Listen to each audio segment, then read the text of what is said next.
السلام ورحمة الله وبركاته. إخوة الإسلام يا أبوي والإسلام وإننا نسمي قواديثني بياتك برسواي صلاة صلاة يجون وتبادي إسلاماتي صلاة يجون وربي سبحانه وتعالى وياك يا ماي وراجل كبير بتربان وقابل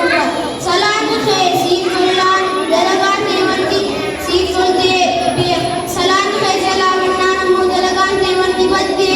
أتخصام دي وانده صلاة أما قالوا صفوة كده كما ربي صلى الله عليه وسلم أكد لي حديث حسني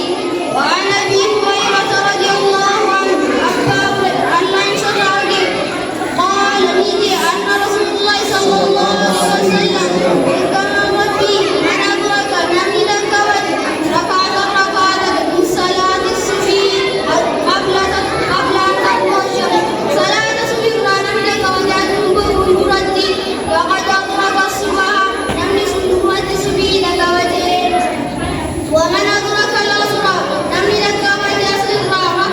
ركعة قبل أن تغرب الشمس عدو سير دردي وقد أدرك العصر نوات نمني سنصري لكوجه متفق عليه حديث عن البخاري ومسلم وفاسد وعنه اسم الرئيس رضي الله عنه قال رسول الله صلى الله عليه وسلم كما نبيه التصبيح سبحان الله للرجل إذا افتادونا التصبيح هكذا نمو للنساء لا افتادونا متفق عليه حديث عن البخاري ومسلم كبر وعنه اسم الرئيس وجلسه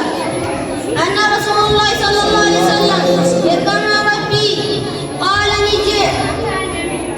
إذا اشتد الحر أو يكون بعده فأوقدوا قبني فدا بالصلاة صلاة قبني فدا فإن شدة الحر أو بجبيني فيه جهنم هاربا فإن جهنم الله متفق عليه حديث عن البخاري ومسلم وعن أبي سعيد الخدري أبا سعيد الخدري الرئيس يدين صلى الله عليه وسلم قال رسول الله صلى الله عليه وسلم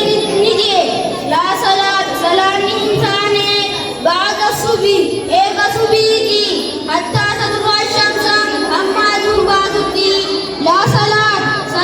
إنسان بعد العصر غسلي حتى تغيب الشمس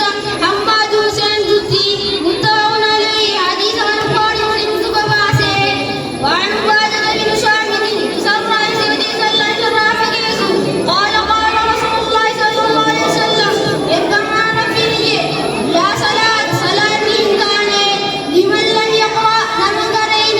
بأم الكتاب فاتحة نمغرين سكاه على قرآن نمغرين متفق عليه حديث عن البخاري ومسلم كباسه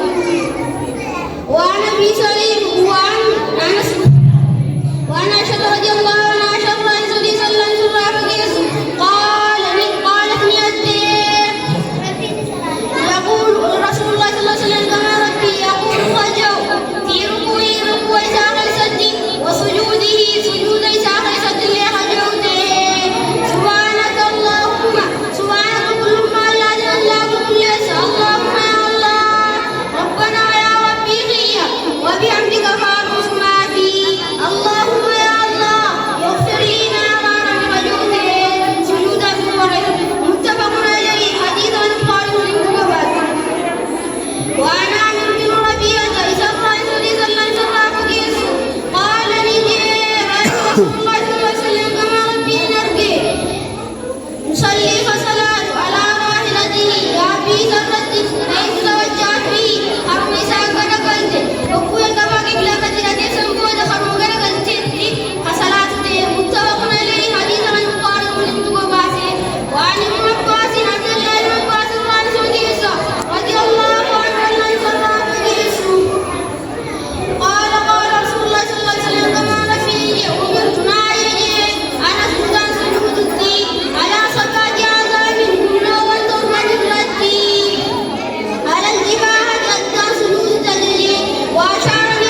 وعليكم السلام